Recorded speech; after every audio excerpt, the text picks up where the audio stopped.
Bhopal cabinet बैठक को लेकर बोले मंत्री नरोत्तम मिश्रा। बैठक में दो विषयों पर विस्तार से बात हुई।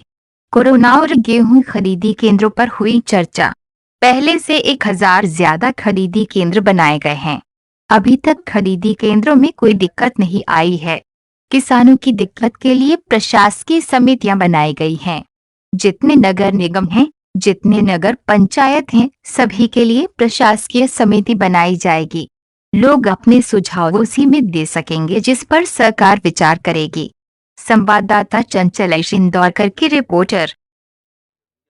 अधिकारों का भी लिस्ट कल तक हम आपको दे देंगे, कल परसों में, एक दो दिन में उसके बारे में स्क्रूटनी चल रही है। मध्य प्रदेश कैबिनेट की बैठक आज वल्लभ भवन में माननीय मुख्यमंत्री शिवराज सिंह जी चौहान की अध्यक्षता में संपन्न हुई, जिसमें अनेक महत्वपूर्ण निर्णय हुए। आज बैठक प्रारंभ होते ही दो विषयों की विस्तार से बात हुई। एक जो वैश्विक महामारी हमारे देश भारत पर आई हुई है, और उसमें मध्य प्रदेश अभी तक हुई कार्रवाई का वहां पर वरिष्ठ अधिकारियों के द्वारा प्रेजेंटेशन दिया गया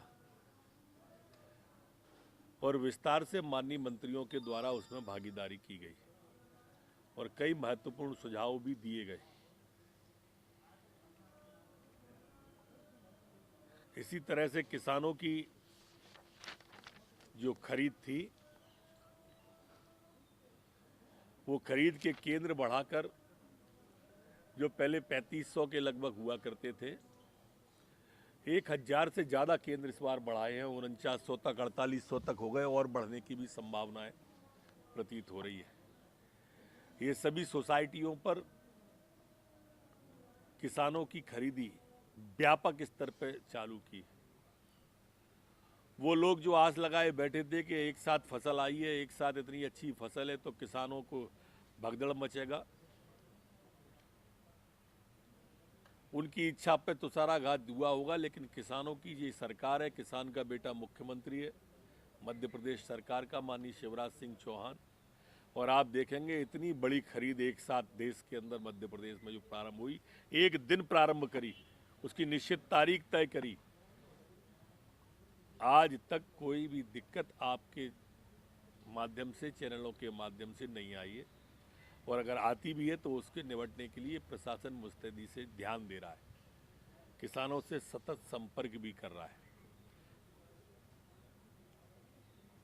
किसानों से बातचीत के लिए आपने भी देखा होगा कि जनप्रतिनिधि हैं, विधायक हैं, सांसद हैं। इसके बाद चूंकि किसान जनप्रतिनिधि को अपने नज़दीक पाता है तो जनपद के कार्यकाल को भी प्रशासकीय समितियां बनाई जो थे, जिला पंचायत को भी की प्रशासकीय समितियां बनाई, जिससे किसान का संवाद सीधा बना रहे।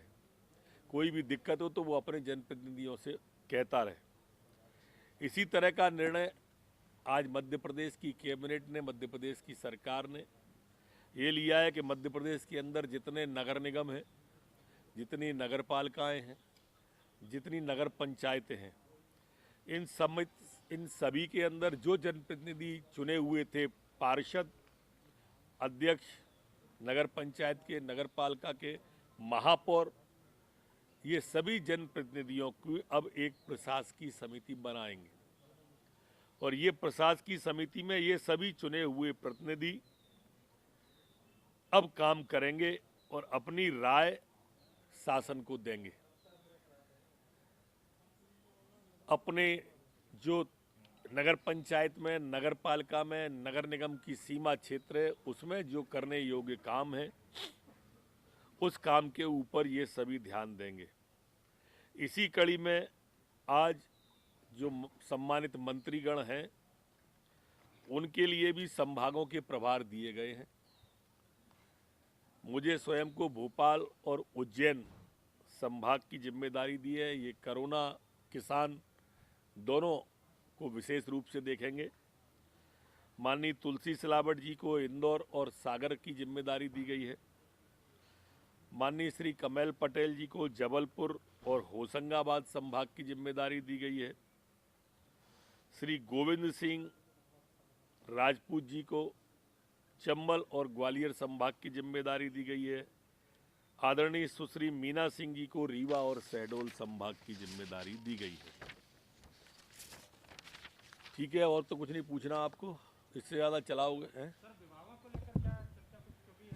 मैं समझता हूँ आज रात तक माननीय मुख्यमंत्री जी उस पर निर्णय ले लेंगे, थोड़ी प्रतीक्षा आप करें। सर, संभागों में किस तरह से कोऑर्डिनेट किया जाएगा? आप लोगों के द्वारा संभाग से सीधे प्रदेश को कोऑर्डिनेट किया जाएगा, तो किस तरह से कोऑर्डिनेट? निश्चित रूप से जैसे जिलों को किया जाता था कमोबेश वही स्थिति होगी, पर आज प्राथमिकता किसान भी है, खरीदी केंद्र चल रहे हैं और कोरोना भी है, वो प्राथमिकता है और उसको सामने रख के किया है। नगरीय समिति आज कैबिनेट में नगर पालिका, नगर निगम, नगर पंचायतें जो उनको प्रशासकीय समिति आज बनी है। तो जो पार्षद चुने हुए थे वो जो नगर पालिका अध्यक्ष थे, नगर पंचायत अध्यक्ष थे, जो महापौर थे, वो सबके सब प्रशासकीय समिति में तब्दील हो जाएंगे और काम देखेंगे।